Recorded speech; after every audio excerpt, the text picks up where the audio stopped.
जेन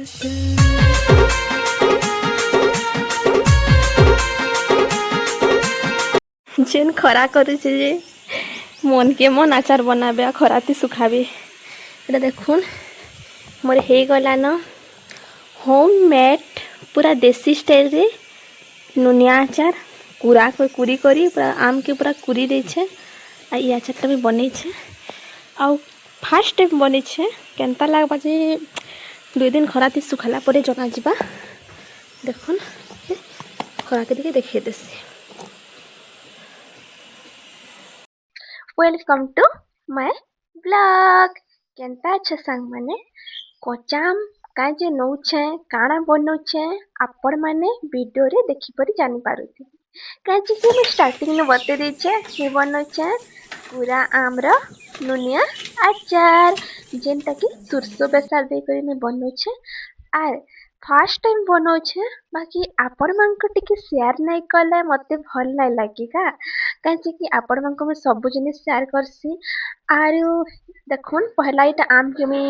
गुटा आम के तार लेसी पॉइंट अलगे देली आ ताकि कुराती कुई दउछे आउ सियाडे काना बसी छे आपण माने प्लीज इग्नोर करबे सियाडे भात बसा चली थिला आरो देखुन इटा आम की कुरी देली कुरला पले आम की पूरा चिपी देबे काहे कि इति बहुत सारा पानी बाहरती आ चिपी चिपी ताके काढ़ी देबे पूरा भल से सबू के मुठा मुठा कर चिपी देबे आ नहीं चिपला से बतरटा नहीं आसी कहे कि पानी अंशटा रही जीवा तो से बतरटा के नाड़ू आसबा आरो मैं ताके भल से फटाफट चिपी देली आरो देखो इति केते सारा पानी बाहरी छिए देखो ई पानी के बिल्कुल भी वेस्ट नहीं कर दे इते ना आपण माने आमरा जूस भी बने पारबे माने आमरा बना खट्टा मीठार जूस देखुन पानी के सारा साइड कर देली एकी सारा मात्र 3टा आम रे देखुन केते सारा हे गला जे आरो बेसी भी आम नहीं लगे जदि बड़ बड़ आम 3टा आम रे ही जैसी आ छोट आम लास्ट 5-6टा आइते नून हल्दी सानी देबे आ नून हल्दी सानी करे ताकि 30 मिनिट छाड़ी देबे काहे कि नून हल्दी सानला परे फिर इति टिके पानी अंश बाहरसी आ फिर ताकि चिपी देबे आ जदि नहीं चिपे बेले इति तमे हिंगू दियो कि जाना दियो आमटा खराब हबार चांस देसी आ एंता आम केते दिन हला घरे रखबे कहत माने बनौन से खाइती खाइती लागी जायसी ताते देखुनी याडे सुरसो के जस्ट टिके 2 मिनिट माने गरम करी देथिली आ ताहाके मैं ताके माने चूरी देछु सुरसो के आर देखुन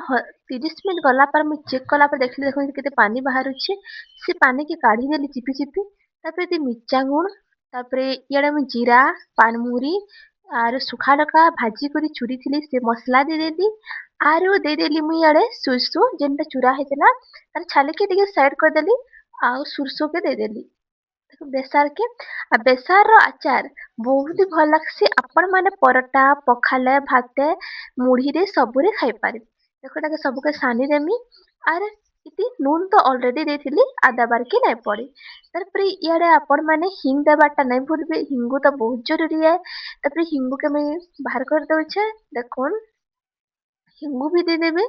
आर सियाडे में सुरसो तेल माने 3टा आम रे बड़ कप रे कपे बाकी तेल नहीं छे आर से तेल के टिके गरम कर देली आर मैं टिके टेस्ट करी देखुतली आचार माने पाकटा भल हिचे कि नहीं बाकी बहुत दिन पूरा परफेक्ट हेतिला तापर तेल ते हिंगू मिसे देथिली आ तेलटा याडे रोकी देली देखो एंता करी 5-6 मिनिट छाड़ी दिला पर तेलटा निजरी जिबा आ आचार रे मिसी जिबा तार परे आपण माने केनसी प्लास्टिक डबारे नहीं भरी करी काचा डबारे भरबे प्लास्टिक डबारे भरला काना हेसी कि आचारटा खराब हबार चांस बहुत बेसी आ हिंगू देला आचार नहीं खुले आ तेल टिके लागि थिले भी आचारटा नहीं खराब हुए तापर काचा डबारे एंता भरी देबे केनसी भी काचा डबा हो देखुन पर तेल पूरा बाहरी जाउछि इति आ बहुत ही भल परफेक्ट बनिथिला आचारटा आपण माने जदि एंता आचार नहीं बनन तो काहे जे अटकी छ बन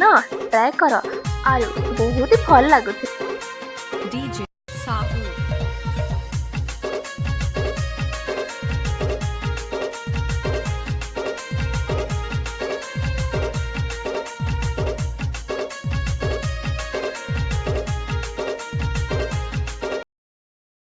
मोर एंता एंता नवा वीडियो देखबार लगी मोर चैनल के सब्सक्राइब करबाटा नहीं भूलबे